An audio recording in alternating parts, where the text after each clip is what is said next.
सब दोस्तों को अस्सलाम वालेकुम रहमतुल्लाह। आज मैं आपको बताऊंगा कि आपको ऑनिंग सिम लेनी चाहिए या फिर नहीं। तो ये ऑनिंग सिम 14 अगस्त को लॉन्च हो रही है पाकिस्तान में, तो इसके हम पैकेजेस देख लेते हैं। पहले पैकेजेस इसके बहुत सस्ते थे, अभी पैकेजेस देखते हैं। देखिए, न्यू सिम लेंगे तो उसके साथ हमें मिला 123 रुपये में 30 दिन के लिए 30 GB इंटरनेट। और उसके बाद आ जाते हैं जी एक दिन के लिए 50 रुपये में 40 मिनट मिलेंगे एक दिन के लिए, आप जहां मर्ज़ी कॉल करें। और फिर मिलेगा 100 मिनट मिलेगा 100 रुपये में एक हफ़्ते के लिए।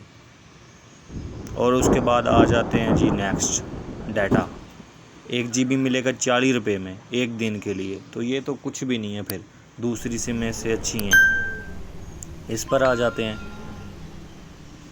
ये देखिए जी 10 GB है जी, आप हिसाब लगा सकते हैं जी एक मतलब हफ्ते के लिए। तो इसका जो अभी फ़िलहाल जो एक ही पैकेज अच्छा है जो फ़िलहाल, ये देखें 30 GB जो फ्री दे रहे थे वो अभी 30 GB 800। तो ये जो इसका अभी फ़िलहाल जो पैकेज सबसे अच्छा है मेरे ख्याल से ये वाला, ये जो अभी ये आपके स्क्रीन पे नज़र आ रहा है, ये सबसे अच्छा पैकेज है। ये देखें 100 GB है और जहां मर्ज़ी आप कॉल करें। ये देखिए, ये तो महंगा ही बहुत है। तो बहरहाल मेरे ख्याल से आपको ये सिम नहीं लेनी चाहिए फ़िलहाल के तौर पे। आप अभी वेट कर लें, अगर पैकेजेस अच्छे आते हैं सस्ते आते हैं तो फिर इससे तो अच्छी टेल आ रहा है, तो कम से कम चलें आप पैकेजेस तो लगा सकते हैं ना।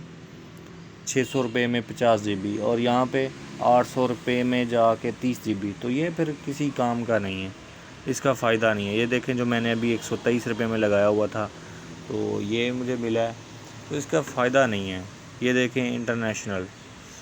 तो मेरे ख्याल से जो ना अभी आपको वेट करना चाहिए। सर्विसेज जो कह रहे हैं जी इसकी सर्विस बहुत तेज़ होगी फ़लाँ कुछ भी नहीं है। यू फ़ोन की सर्विस दे रहा है, सेम स्पीड है सेम। जब सिग्नल ही यू फ़ोन के आने हैं तो स्पीड वही होगी ना, इससे ज़्यादा क्या हो सकता है।